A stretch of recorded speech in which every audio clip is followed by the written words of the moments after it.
Well, good afternoon, everyone, and welcome to, it's our second forum this calendar year for the League of Women Voters. And I'm Pam Flint-Tambo. I'm a member of the leadership team of the League of Women Voters of Santa Barbara, and we're delighted to have all of you join us today to learn about our nearly 250-year-old democratic two-party system. Our forum is being co-sponsored by our friends at AAUW, it's the American Association of University Women, Californians for Electoral Reform, Indivisible, Pro-Rep Coalition, the Santa Barbara County Action Network, Santa Barbara Women's Political Committee, and the Unitarian Society of Santa Barbara. So thank you all for participating and publicizing this event today. We believe that we're stronger together. The forum's being videotaped by TVSB for live streaming and later viewing on YouTube and TVSB channels. Sylvia Uribe of Transel Pro will be interpreting live today and also on videotape. And Jim Cottinger is monitoring our room sound. And regarding sound, we'll appreciate all phones having their ringers being turned down or off. Leave them on vibrate, maybe. Thank you. The League of Women Voters humbly acknowledges, too, that it is speaking to you within the traditional homelands of the Chumash tribe. And we recognize that our homes sit on occupied, unceded, stolen lands of the Chumash peoples on Shmuwich territory, who have called this area home for time immemorial. We commit today to make space to elevate Indigenous voices, and we're grateful for the First Nations who set an example of how to live in harmony with the natural world. The League is a 105-year-old organization, and we work at the national, state, and local levels on issues of concern to our communities. You can find more information about our organization at the tables near the entrance to this room and on our website, lwvsantabarbara.org. We'll invite you to add your questions to the Q&A during the discussion, and our moderator will ask the panelists to answer them as we're able after the discussion and in the Q&A time at the end. And we apologize in advance if we're not able to respond to every question. We also thank our forum organizer, Whitney Robeson, who got this thing started this year. Thank you for helping make all the connections needed to hold the forum today. And our speaker today is Lorelei Moosbrugger. She's a lecturer in political science at UC Santa Barbara. She teaches courses on comparative government, environmental politics, and globalization. Her research focuses on the quality of governance in advanced democracies. And I first met Lorelei 2 years ago in San Francisco at the League State Convention, and she was speaking that day on ranked choice voting. Lorelei also lends her expertise to several organizations working to reform our elections, including the Advisory Board of Rank the Vote, Californians for Electoral Reform, and Pro-Rep Coalition. And I believe she also participates in the League's local Environmental Action Committee, so she's busy. Today, Lorelei will discuss how the American two-party system has empowered political extremes, fostered incentives for tribalism, and prevented the majority of more moderate voters from holding their party or parties accountable at the poll. We'll have a few minutes left after her presentation for questions, and we'll use a mic traveling around the room to handle the questions. So please now welcome Lorelei Moosbrugger. She helps us understand more about the current government that we're experiencing. Thank you.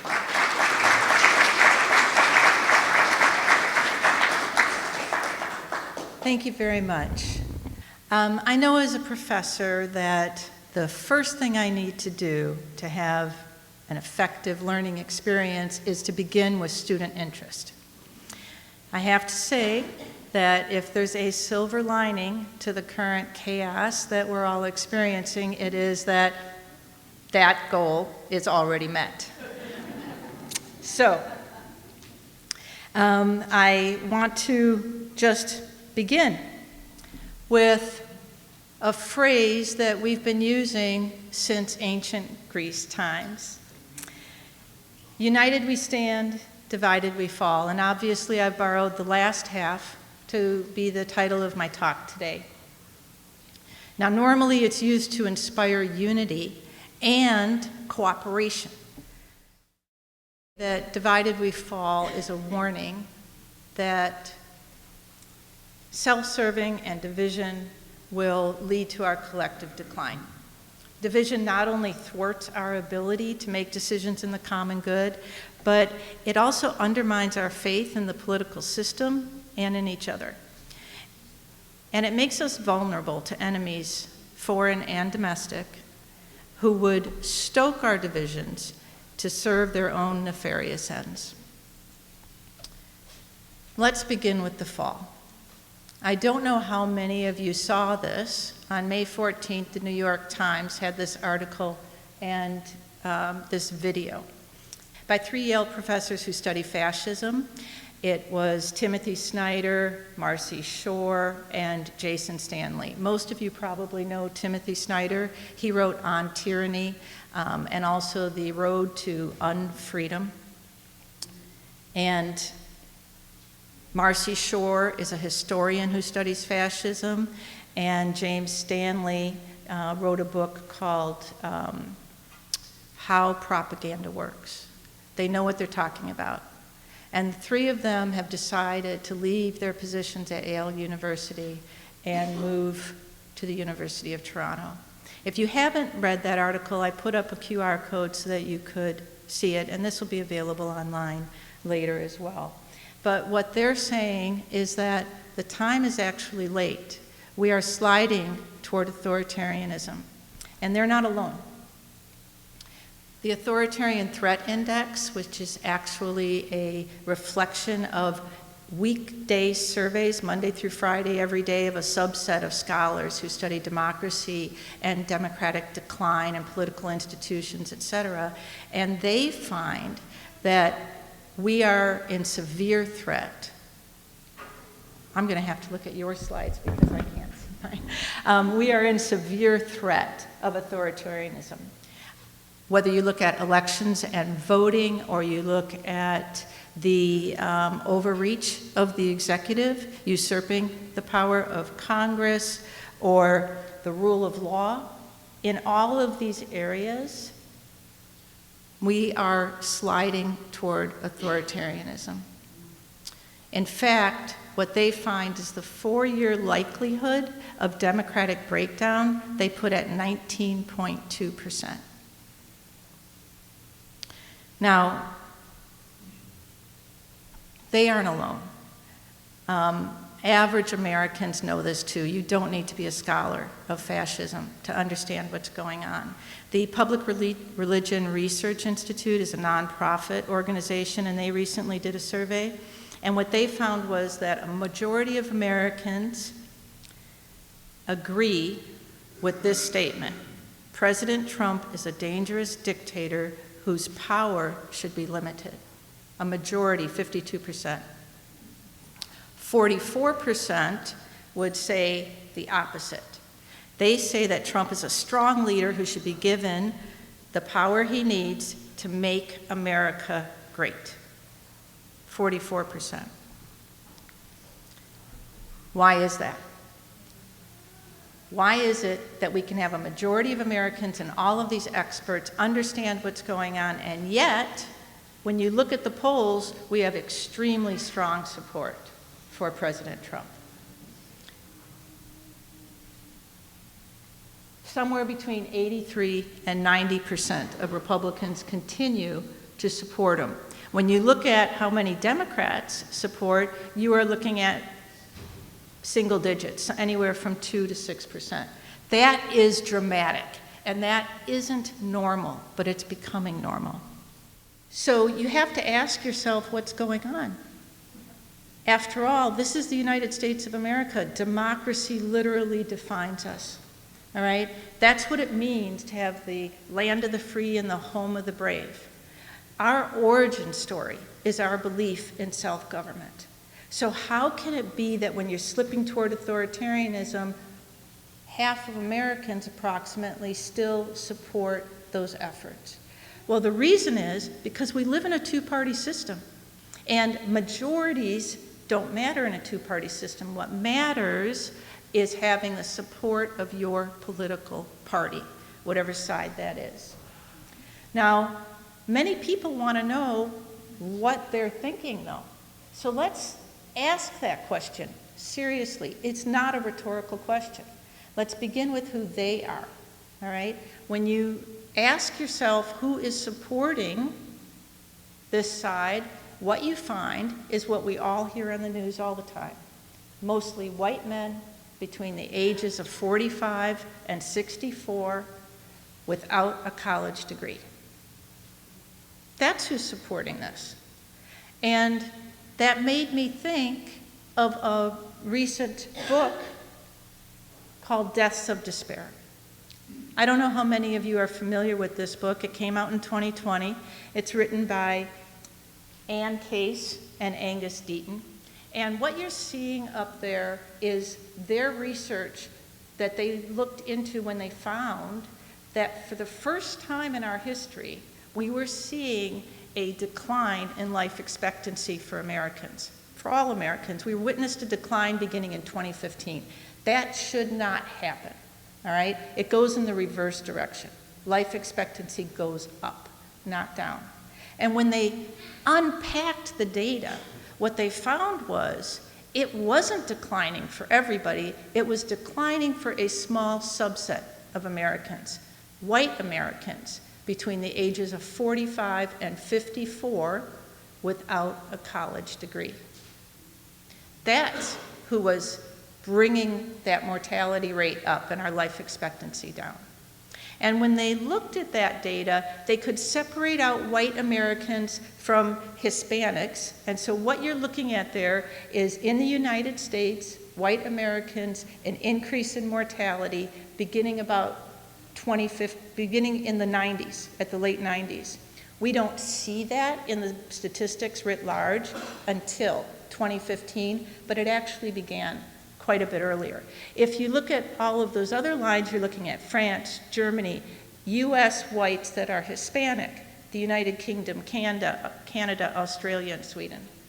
All right? That's the way it looks in advanced democracies, but not for this particular subset of Americans. Now, this really spoke to me because I understand what's going on. I understand those deaths of despair.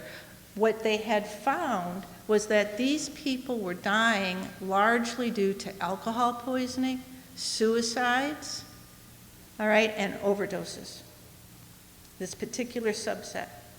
And I thought, I know what that looks like. And I understand their argument that this is because of a set of public policies about jobs and health care, all right, that left these people vulnerable and did, in fact, leave them behind. And I understood because I grew up in a factory town in the Midwest where American Motors was the dominant employer. And by dominant employer, I mean that they employed nearly 1/3 of the working class population in that town. 16,000 people worked in one automobile assembly plant. It was huge. It took up the entire middle of the city I grew up in. It was 107 acres big. That is about 50 city blocks square. All of those people worked there. And I watched it when that plant closed. And all of those people lost their jobs. 16,000 people. And my dad worked there. My grandfather worked there. It was a great thing. A lot of people, like my dad, quit high school in order to work there because that was a ticket to the middle class. And it was for a lot of people across the country. It was a great thing. And so when those jobs disappeared almost overnight, tragedy struck that town. One day my dad came home and he had dread in his face. And he said, one of his friends, who had always worked there, had taken his life. He had taken his life because he couldn't support his family, he couldn't support his children. They weren't going to get to go to college. He was probably going to lose his home. And for sure, because he lived in the United States, he was losing his health care. And the health care for everyone that he loved. That's what it looked like. What Case and Deaton find is that after correction for inflation, the median wages of American men have been stagnant for half a century, 50 years. And when you look at white men without a 4-year degree, they've actually decreased 13% in purchasing power from 1979 to 2017. Meanwhile, for the rest of us, incomes have grown by 85% per capita over that same period of time. How does that happen? Well, how it happens is between January of 2010 and 2019, nearly 16 million jobs were created, but only 3 million were created for people without a 4-year degree. Moreover, of that 16 million, only 55,000 were created for people with only a high school education. That's how that happened. So it should not be surprising to us that working class whites no longer believe that democracy can help them. Case and Deaton found that in 2016, more than 2/3 of white working class Americans believed that elections were controlled by the rich and the big corporations, so it didn't matter if they voted. Analysis by political scientists says, yeah, that's right. You got that one. It doesn't. That Democratic and Republican lawmakers consistently vote for the interests of their more prosperous constituents with little attention to the interests of others. Now, Case and Deaton, they cite a number of studies. You can look in their book. You can read all of the evidence. I'm just going to show you one. Research from 2014 shows the responsiveness of our government to preferences by average Americans or preferences by economic elites. And what you find is that no matter what average Americans think, politicians don't respond with laws. If no one wants a policy, politicians are about 30% likely to make that policy anyway. And if 100% of average citizens want a policy, politicians are about 30% likely to respond with a policy. That top graph is their response to our preferences, and it's a flat line. There is no response. But if you look at economic elites and you look at economic interest groups, you see an entirely different story. What you see is a positive response. What you see is what we expect out of democracy for all of us. The more of us that want a policy, the more likely it is that you're going to get it. But it's not true. It's not just a story about us and them. It's not a story about white people without a college degree whose lives have been disrupted and those for whom globalization works. This is a story about all of us. The one thing I know about everyone is that we care very much for our children. We want our children to be successful and we want them to be happy. And so you would expect that the one thing we could get done is to take care of our kids. And yet, when you look at where we are, the United States, in education and healthcare, we rank 27th. Now, in the 90s, we ranked 6th. All right, we were proud of what we could do. But by the time of this survey, which I think is 2018, yes, we couldn't. All right? So it shouldn't really be surprising to us that at this point, more than 50% of the adults in this country can't read past the 6th grade level. And in order to fill the jobs of that globalized economy that we love, we bring in people oftentimes from the poorest countries in the world when we're the richest. And it's not just education. When you look at this headline, which I bet most of you saw, it was widely distributed. In 2020, for the very first time, firearms were the leading cause of death for U.S. children. And a lot of people talked about that. But frankly, that was misleading, because firearms aren't the leading cause of death for white kids. That's car accidents, just like it's always been. Firearms are the leading cause of death for black kids. And those deaths are from homicides. And they are at such a rate that they have now changed that outcome statistic for all children in the United States. I don't have time to go into all of the things that led up to such a situation. However, I do think it's probably connected to this. This is the racial wealth gap in the United States. You see white families on top with the blue line, and despite the drop during the Great Economic Recession of 2008, they're doing pretty well.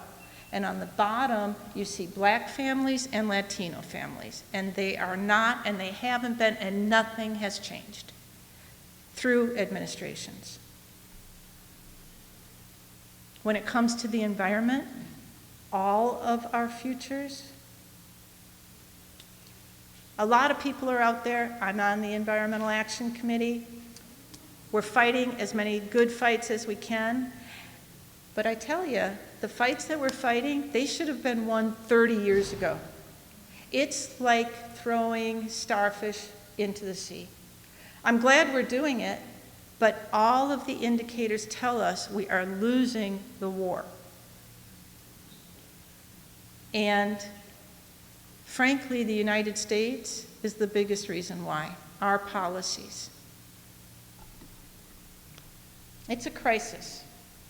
It's a crisis of American democracy, and I know that we want to look at that big shiny object in the room and blame this on a rogue president. But that would be wrong. It's simply not the case. At any time that they want to, the party can control the president. They can take their power back in Congress. They can use their power in the states, but they're choosing not to because we live in a two-party system. Our elections are uncompetitive, our politicians are unresponsive, and our parties are unaccountable. And I want to show you why. I want to begin with this image. This is about political competition. When you take a class in democracy, it starts with you got to have multiple parties and they have to be able to compete. When you look at political competition in the United States, over this period from 1992 until 2012, what you see was that in 1992, about a quarter of the seats from the House of Representatives were up for grabs. We didn't know who would win until they won, until the votes were counted. About a quarter of the seats for the House of Representatives were, by contrast, decided in the primary, before even one vote was cast in the general election. We knew who was going to win, and we knew which party was going to win by a landslide. By the time you get to 2012, now you have over 50% of the seats being won in a landslide, where before a vote is cast, everybody knows how it's going to turn out, and we're down to 35 out of 435. 35, less than 10%, as being truly up for grabs, completely competitive. There are seats that we expect Republicans or expect Democrats to win that are close, but truly up for grabs where you don't know, 35. Now, I realize you can't see this, so I'm going to tell you what these numbers are. When you're looking at the gray, you're looking at the same information that was yellow on the previous slide. How many seats are up for grabs in the last election? 22. 5% of the total of the House of Representatives. If you take in the leaners and you add that together, it comes to 44.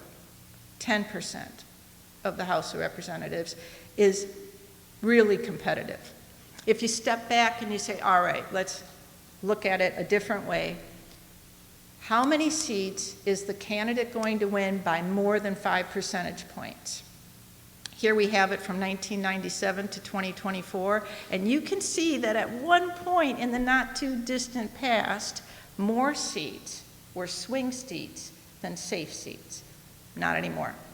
Now what we're looking at is the vast majority. There's only 87 seats that were considered that candidates weren't going to win by 5 points in the last election. Which is why the Wall Street Journal said 2024 could be the closest election in a generation. Not because it was competitive everywhere and we didn't know what was going to happen and it was going to be a nail-biter, but because so few seats were competitive. You could rattle them off. You didn't even have to try hard to memorize the numbers. So, could it be that all of those landslide seats for Democrats and all those landslide seats for Republicans are just reflecting real preferences, and those people are getting representation, and it's just that all the action is in the middle and that's where our attention is, and there's nothing wrong with that? No, it really can't be. That's not what's going on, and I'll show you why. Because the people that vote in primaries and determine who the nominee will be in general elections where we already know the outcome before we count even one vote are different from the people who don't. The people who vote in primaries are much more engaged in politics than the people who vote in general elections, or sometimes don't vote at all. And those voters, being more engaged, also are more extreme ideologically. They don't have the same preferences. And when they choose who is going to be on the general election ballot and walk into a seat in the House of Representatives, when they make that choice, they're choosing people that are also more extreme. This is an animation about polarization in the American public from 1994 to 2014. I'll let it run a couple times. What you see is that we move to the left, we move to the right. Right about 2000, we start moving apart a little more. The purple area, well, those are the purple people. Those are the people who oftentimes can go left or right. And then you see the extremes on either side. That's interesting, but it's not the important slide. The important slide is this one. This is that same data disaggregated. On the top, what you see are the people who are actively engaged in politics and how they feel about politics. And you can see that between 1994 and 2014, those actively engaged really started to go in opposite directions, right? But on the bottom, you are looking at people who are not actively engaged in politics, really all the rest of us. Those people still have a lot in common, even by 2014, all right? They're different. The people picking the nominees in primaries are the people on the top. The people voting in general elections are the people on the bottom. Now, if you've been paying any attention at all, we have not grown closer since 2015. That same kind of data isn't available, but this is a really good proxy. This looks at partisan antipathy, and so what you're looking at on the left side is of Republicans going up to 2022, how they feel about Democrats, very unfavorable or just unfavorable, all right? And on the other side, on the right side of that screen, what you're looking at is the people who are less engaged, the leaners. And you can see that there's a difference, right?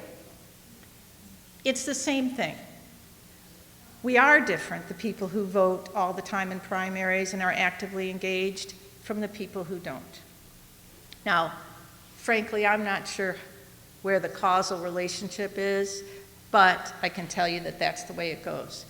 And I can show you what it means for the ideological preferences of policymakers in Congress. You're looking at the Senate on the left and the House on the right, and what you see between 1972 and 2022 is that they have diverged. All right? So Republicans today are more far right than they used to be. Democrats today are more far left than they used to be. This is another way of looking at it, and the reason that I wanted to show you this is because when you look at this is the House of Representatives, you see dramatic differences, right? Big differences. And when you look at this is the Senate, not so much. That's gerrymandering. All right, you don't gerrymander the Senate, you can gerrymander the House of Representatives. What do we know about political competition then in the most revered democracy in the world? Well, it doesn't really look so good. A small number of competitive seats, that number of competitive seats has shrunk over time, leaving only a small minority of elections competitive. A small minority of politically engaged voters choose party nominees in primaries, and they are, as a rule, more politically extreme than the general electorate. The politicians elected reflect those preferences of the extremes, and ideological division then reduces the tenability of bipartisan legislation, and it erodes our trust in government. So what does this mean for our representation? I've been telling you a story about two-party competition for primary voters that are more extreme, all right? But what about majorities? What about majority preferred options? We aren't going to hear about them when parties compete because there is no benefit to any politician coming out and telling you, hey, vote for me, I would do exactly what my competitor would do. I mean, do we even expect that? No, right? That doesn't even make any sense. So what are we going to hear about when they're campaigning? What we would do differently, what divides us. So let's think about what doesn't divide us a little bit. You can't see that. Can you see that? All right, let's pretend that you can see this. I'm going to tell you what's there.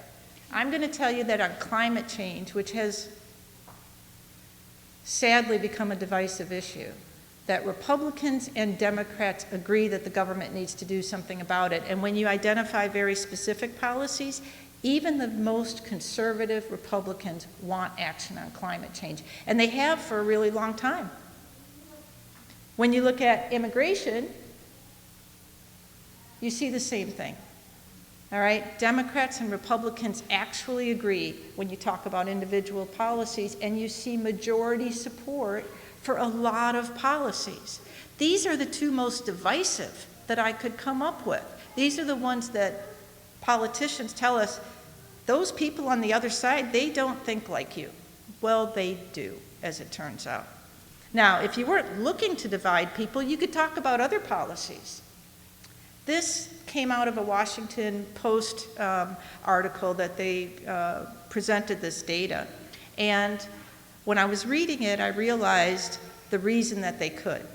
Because this was written by two people. One is a political strategist for Trump, another one for Clinton. They've known each other for decades, and they like one another. I know. And so, not only that, but they recognize all that we have in common. They know it's out there because they know each other. I have a very close friend who doesn't vote like me. We agree on almost everything. I'm telling you the truth on that, all right? And in fact, there are supermajorities for a host of policies. That top one is comparing Trump and Harris voters, as I think you can see, agreeing that we should have a tax credit for worker training. Those people in Kenosha, Wisconsin would have loved that. And the 4.5 million people that lost those manufacturing jobs across the country in all of those years since, and all of those towns that collapsed as a result. Worker training is popular because we know that makes sense. So do business tax credits for family and medical leave. Over 70%, Trump and Harris voters. And we also agree about our kids, as it turns out. Support for age restrictions on social media and to protect them from social media, you have even larger numbers. But do you know what gets the most support in that poll? Bipartisan support for unity. Believe it or not, 94% of the voters who voted for Trump want Democrats and Republicans to work together to make policies that benefit the majority, and 94% of Harris voters feel exactly the same way. Now, it's not in the interest of politicians to tell you that, all right? But that's the case.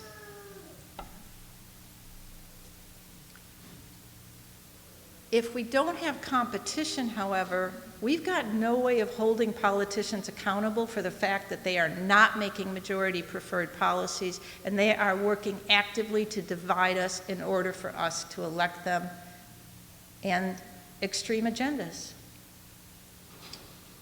Gerrymandering and political sorting, what that means is that Democrats like to live in the same neighborhoods in the same states as Democrats. Republicans like to live in the same neighborhoods and even states as Republicans. That's happening. Gerrymandering is happening. But that allows candidates to win office simply because they have either a D or an R next to their name, whether or not they are satisfying their voters. And despite the fact that primaries empower the partisan extremes, voters end up electing them and electing them and electing them again. I know that they don't want to because this is what trust in government looks like today. It went from about 75% in 1960 to what is about 20% or a little less today. About the same percentage of citizens who get to actually vote in competitive elections. Less than 20%. And yet, this is the re-election rate for the House of Representatives from 1964 to 2022.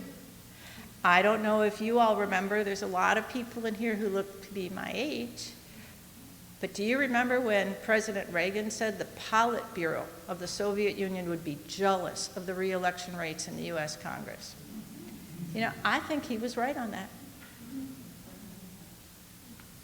This is what the Senate looks like. Not quite as bad, but absolutely not good, given the trust in government is at 20%, and we aren't getting policy responsiveness at all.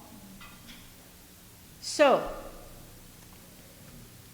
it shouldn't surprise us then that when asked, the youngest people in this country, 18 to 29, are losing faith in democracy. I don't mean just ours, I mean democracy. What that shows you is that only a bare majority from 18 to 40-year-olds actually believe that democracy is always preferable. And in fact, 32% of 18 to 29-year-olds think a non-democracy may be preferable. A non-democracy is an authoritarian regime. There isn't anything in between. All right? 32%. And the next cohort, 27%. And I understand why. If I present all of this information to my students, why would you say our democracy is working? Now, I tell them, and there's some in this room, and they will know it, that I will tell them, I don't care how bad democracy is working, it's better than an authoritarian regime. All right? But I understand how they feel. I truly do. Americans have stopped believing in democracy, and they've stopped believing in one another. And the reason is because single-member district plurality elections, the kind that we have in this country, incentivize emotional, negative campaigns that depress the vote for your opponent and make your own supporters so afraid they have to show up. That's what they do. That's what wins elections. To create fear.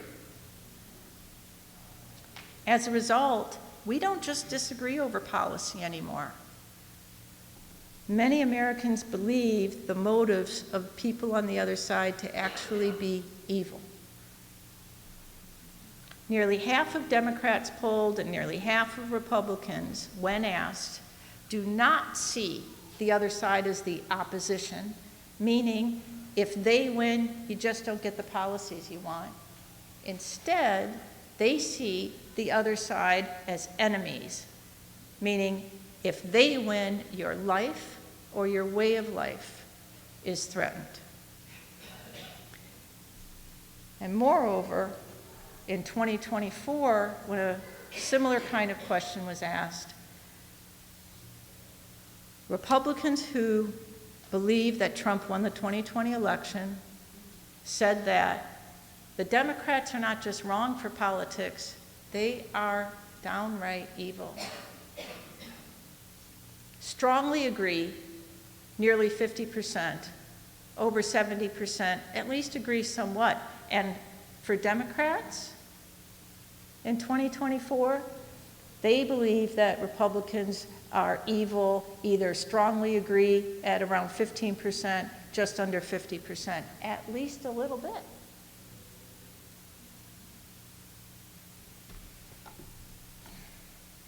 Is this how democracy is supposed to work? Is this how democracy can work? If we believe the other side is evil, when they win, what is it that we are supposed to do? 1 in 4 Americans now believes that violence may be necessary in order to save the country. 1 in 4. That should scare us. I've just shown you, we actually agree. We actually agree by supermajorities on the most important policies. And even the ones that are divisive, we have majorities agreeing to a lot of the policy proposals. And yet, our political system has created such fear in the electorate that half of us believe that our lives or our way of life will be threatened if they get into power.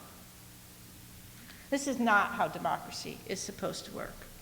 The framers, in fact, warned us against this from the very beginning. John Adams wrote in 1780, "There is nothing which I dread so much as the division of a republic into 2 great parties, each arranged under its leader and concerting measures in opposition to each other. This, in my humble apprehension, is to be dreaded as the greatest political evil under our Constitution." George Washington said the same thing in his farewell address. "Let me warn you in the most solemn manner against the baneful effects of the spirit of party. The common and continual mischiefs of the spirit of party are sufficient to make it in the interest and the duty of a wise people to discourage and restrain it." This is our responsibility. This is our democracy. Whether we are at fault for any of this or not, it is our responsibility to do something about it. And I'll tell you what we really can't do.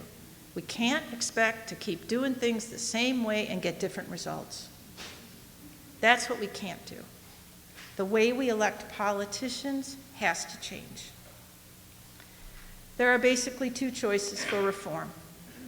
We can either try to create elections where voters can see what they have in common with other voters, moderating the electorate. And the way we can do this is probably through ranked choice voting and potentially nonpartisan primaries. The other option is to adopt proportional representation in multi-member districts the way Europeans vote. Instead of just returning 1 person per district, you return something like 10. And you vote for parties instead of candidates. And then those parties are seated in the legislature according to their popular support. Get 20% of that vote, you get 2 seats. You get 40% of the vote, you get 4. And then those parties come to compromise and protect the vital interests of their constituents, but compromise on where they can, what they have in common. All right? Those are the 2 ways to do it.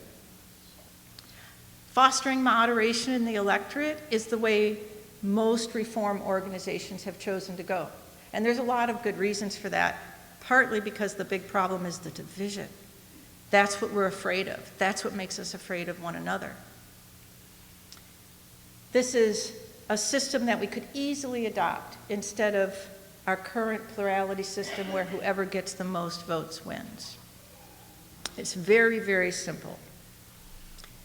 Instead of just choosing one candidate on the ballot and whoever gets the most votes wins, you mark your preference for your first choice, your second choice, your third choice.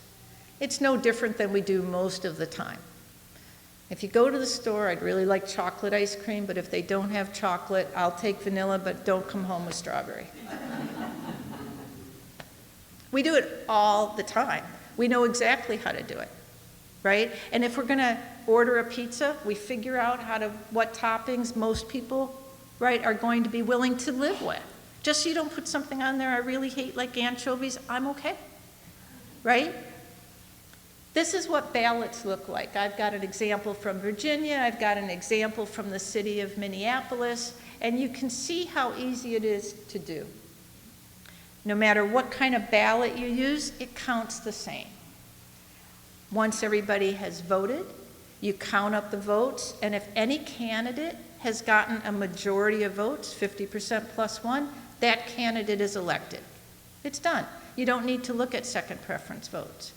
But if no candidate gets 50% plus one, then the candidate with the fewest votes is eliminated and all their voters' second preference votes transfer to the party that they want, to their alternative party, the one they'll take.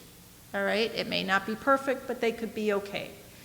Recount the votes, and whoever gets 50% plus one wins. Sometimes this takes a couple iterations, but it rarely takes very many. That's ranked choice voting in single-member districts.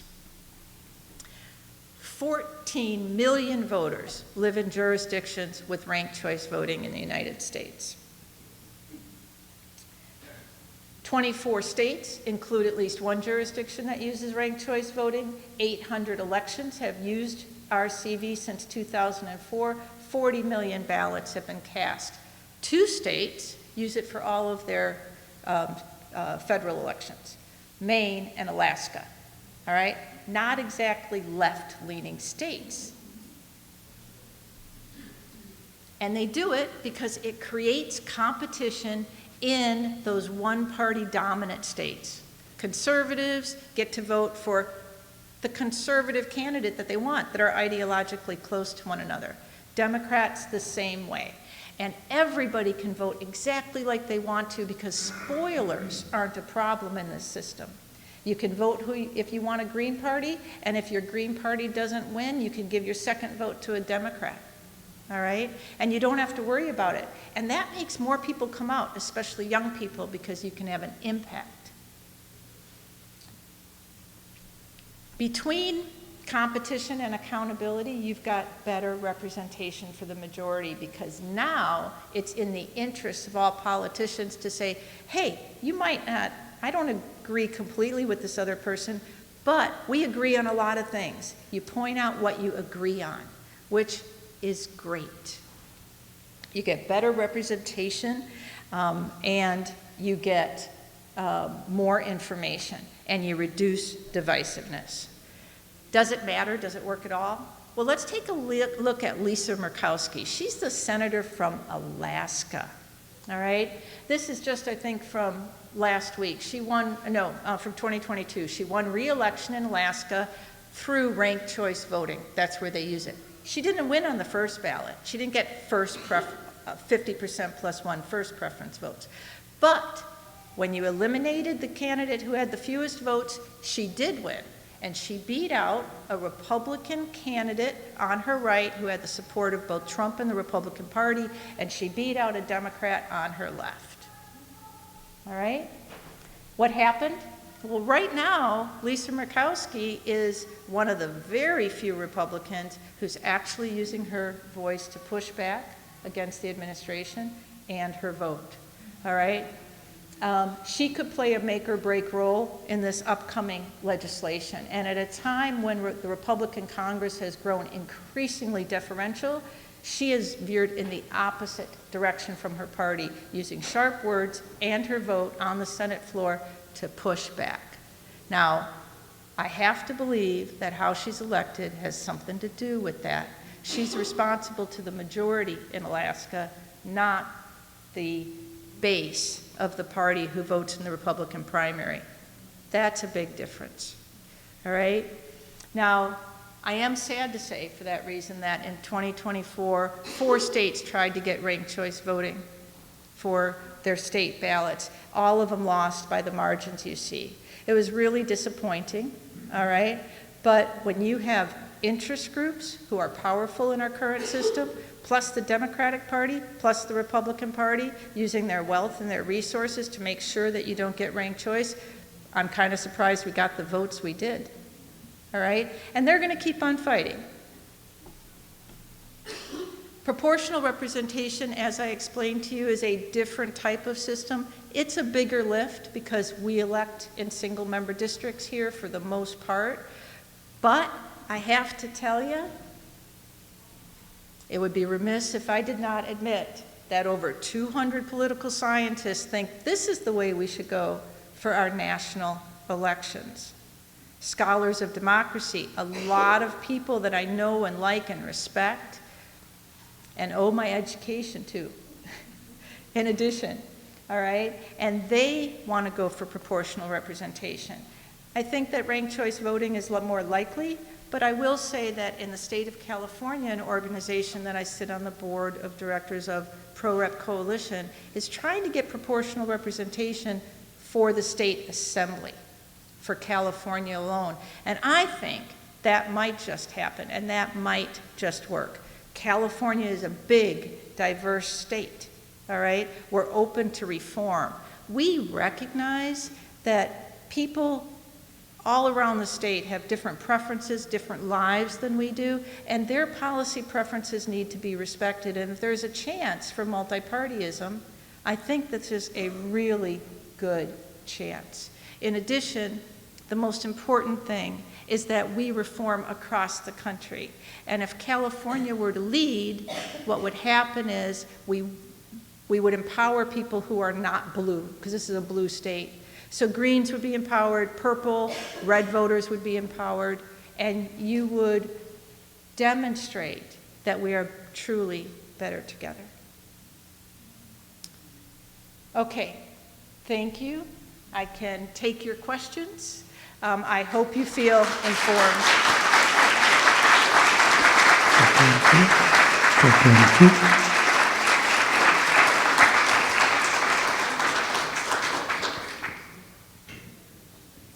Hi. First, I wanted to say that was a fantastic presentation, and the way you explained each step of logic was great. Why a person should care, why voting matters, why this is how we shape our democracy. Really good. Thank you.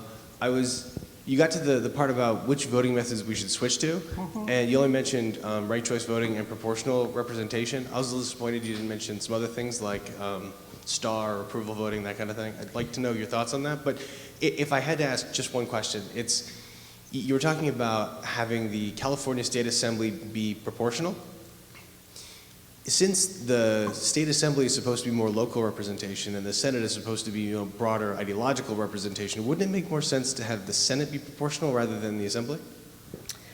Well, you need a big body, and this is I can understand, all right, I can appreciate how that would be the case, and maybe that would be a good idea, all right?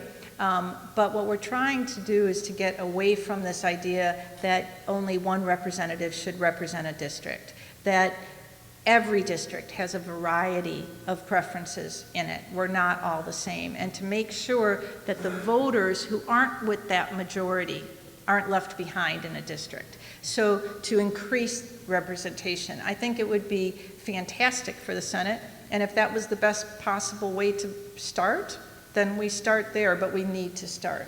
As to your other question about star and approval voting, I would love to have a forum on the alternatives to single-member district plurality. The reason I focused on ranked choice voting is because that's what most places are trying to adopt. That's what we see across the country. That is an option that is probably going to appear on a ballot at some point near you. But I do think that we should talk about it, that we should talk about it as a polity and say, what are our choices? We can all understand this, I guarantee, and figure out what we want. But something has to change. Any of those systems is better than what we have right now. Thank you. Thank you. Hi, Lorelei. That Hi. was a wonderful talk. Thank Thank you so you. much. So I lived in New Zealand for a while, which has what's called mixed member parliament. So it has multi-member representation, Right. 2 votes per district. You get to vote for an individual and you get to vote for the party. And I was very excited. I got to vote in 2017 for Jacinda Ardern, who's doing her book tour right now if you haven't seen her, and she's great. And I had a really interesting experience as a voter there, which is that I found party dominated my ability to access my representative in a pretty negative way. Mm-hmm. And it had to do with party control, and it also had to do with, ironically, the very short campaign season and the lack of financial inputs. So a group of us from the district I lived in wanted to meet with our member of parliament. And he just couldn't be bothered. I mean, we couldn't get a meeting with him because we didn't have any influence over him. There was no hold on him. So that was my experience. And look, there are lots of people in this country who have that experience because they lack the political access, money, relationships, whatever. But I found it extremely frustrating, and I wonder if you were hearing anything about the downsides of, and the way that that happens when party dominates over an individual getting elected, or when party ends up controlling the allocation of power. This is a good question, but hold on, don't give that mic back yet. When you said you wanted to get to your representative, were you talking about the person elected on the single-member district side of the ballot, or were you talking about the people that were elected on the proportional representation side? I'm talking about the member specifically elected to represent the electorate, as they call it. Yes. Because yes. what happens is with the party vote, they go to list members. They go to people Right, that are on the right. party list. They got some great people, but that's not who was representing my electorate. Exactly. And the member, now granted, he was an old school, he was also the Minister of Agriculture, and we were there to talk to him, or trying to talk to him about animal interests, and he didn't care about us, but he didn't care about us. Right. And we had no way to persuade him that he needed to talk to us. All right, so let me explain what's happening there. It's actually really important, and I won't go into detail, but that's called a mixed member proportional system. And when voters get a ballot, on one side you have a ballot that looks just like ours here. Whoever gets the most votes wins. That was the representative that you were trying to contact. It's exactly the same voting system. But the other half of the ballot is list proportional representation, the one I described where you vote for a political party instead of a candidate, and parties win seats in proportion to their votes in the electorate. They take all the winners and they combine them, and so in the legislature you have some people who are elected on the single-member district side and some from that party list side. Theoretically, that individual, your electorate representative, is supposed to represent everyone. It doesn't work like that in New Zealand any better than it works like that here, all right? In reality, what most voters find where they have party list PR, even on just half of the ballot, so that's New Zealand, that's Italy, that's Germany, where it was originated, and it's widely considered one of the best electoral systems in the world. Your party has to be where you go through. And you do go through your party because when you have preferences consistent with the party, they want to know about it and they want to satisfy them. And so voters are happiest with their party representation. The single-member district side is really, it's kind of a holdover. When New Zealand used to have an electoral system just like us, New Zealanders, through an initiative, chose mixed member proportional. They changed their electoral system, which is an incredible thing. But they did it. And when they did it, the only way they could get politicians to agree is to say, all of you who are getting elected in the single-member district side, don't worry, you're going to keep those seats, we're just going to add these over here. And they were like, all right, we can do that, all right? If you were to try to change without leaving the politicians in place, they'd fight you pretty hard on that. So that's really more the way they go. People who are in proportional representation systems where multiple parties represent them go for the party, all right, that has the interests that are closer to their own in order to get satisfaction. A couple of people with questions over here, and I'm Mike's right back there. Yeah, raise your hand.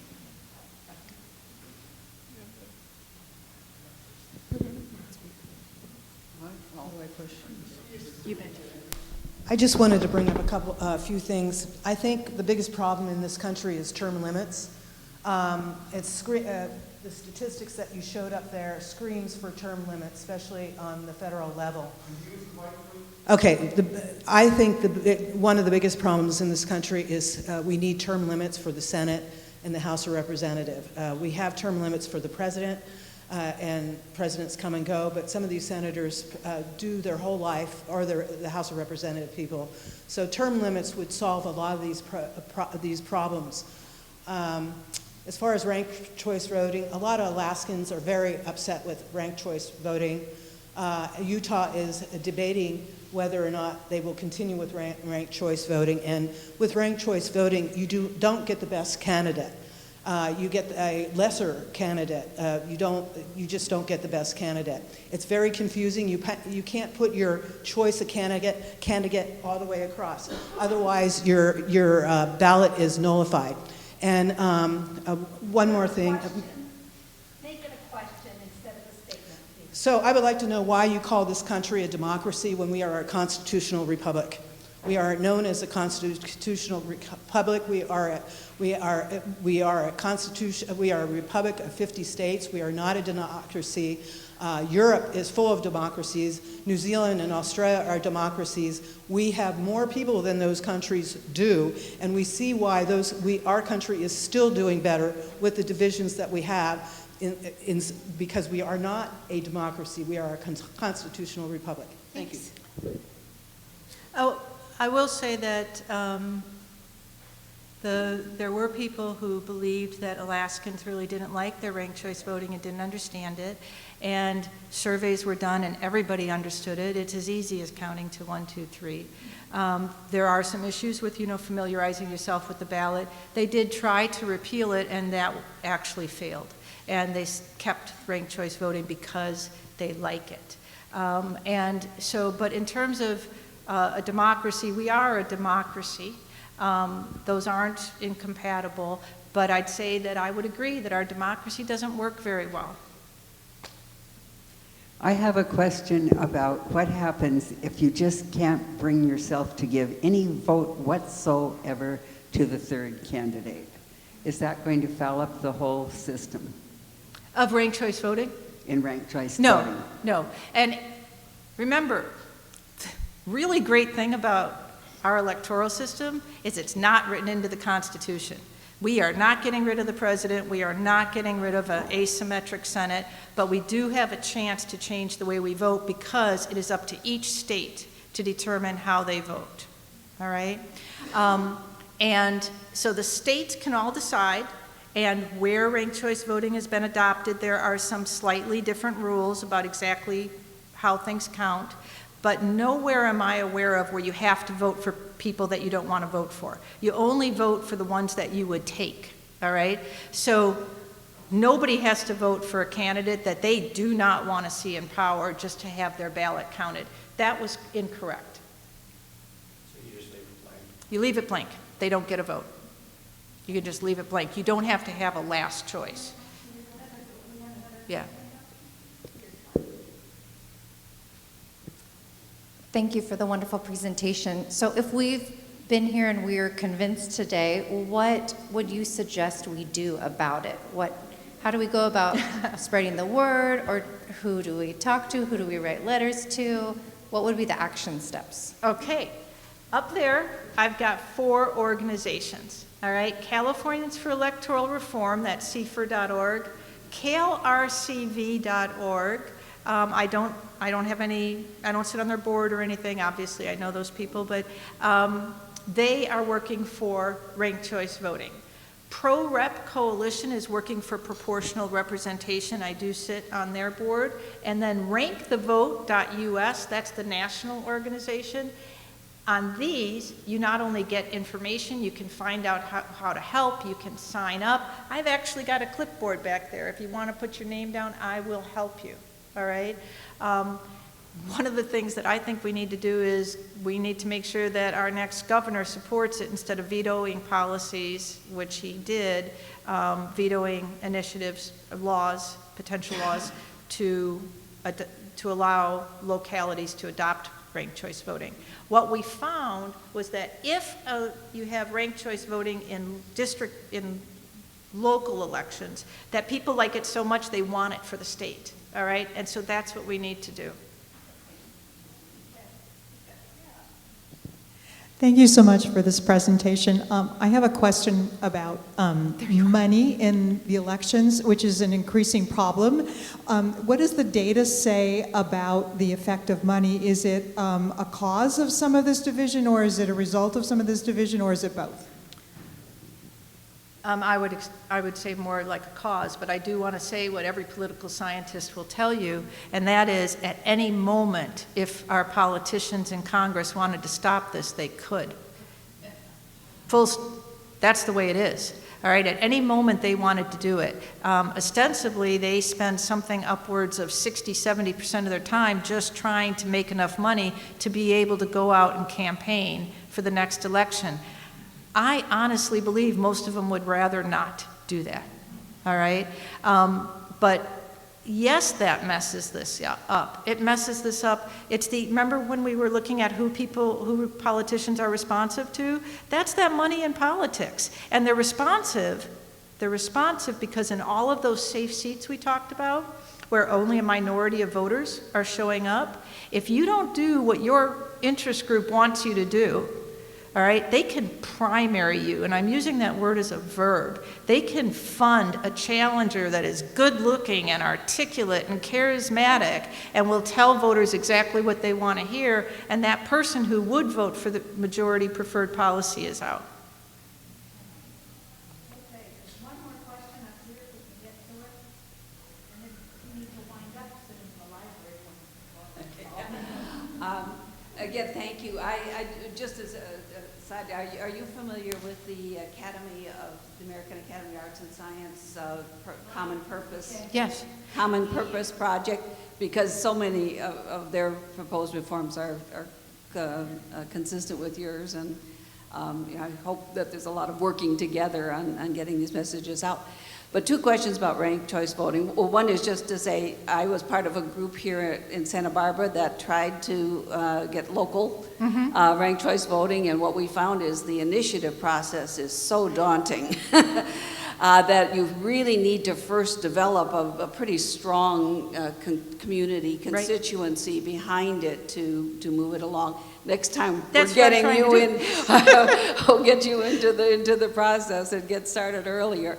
But the other is, given that we still have the strong two-party system, isn't the most important place to introduce ranked choice voting the primaries? I mean, that's, as you say, that's where the system creates the demand, the winner take all at the extremes. Right, and so now each state controls that, so you can have closed primaries that are only available to voters who have already identified themselves as members of that party. I have heard arguments that if what you really wanted to do is change the system, that if you are in one of those safe seats, change your voting registration to the party that's going to win anyway, all right? And then, as you said, that's an excellent idea, change to ranked choice voting in the primaries, but I will tell you, both the Democratic and Republican Party are against this. The parties don't choose it on their own. Yeah, I think that we need to get our parties to support ranked choice voting, and if they would do it in the primaries, oh my gosh, I think that would be perfect. That that would set us on our way. Yeah, and unfortunately, that is controlled by the parties. I right? know, That but- the state system of ranked choice voting. We are doesn't- all so unhappy. We are all so unhappy. Something has got to give. And we are either going to have a revolution at the ballot box, or we are going to start seeing it in the streets. Now, I know we're short of time, but I want to ask my one student here, only one young person is raising their hand, and I need to let her ask a question.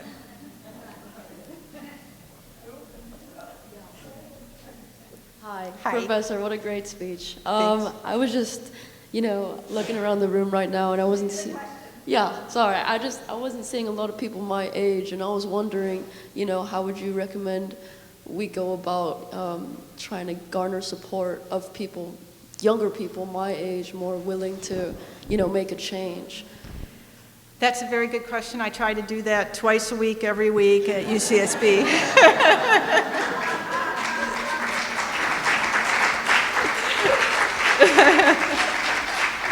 And you can see me after the lecture, and I have some ideas. Thank you so much. Thank you so much.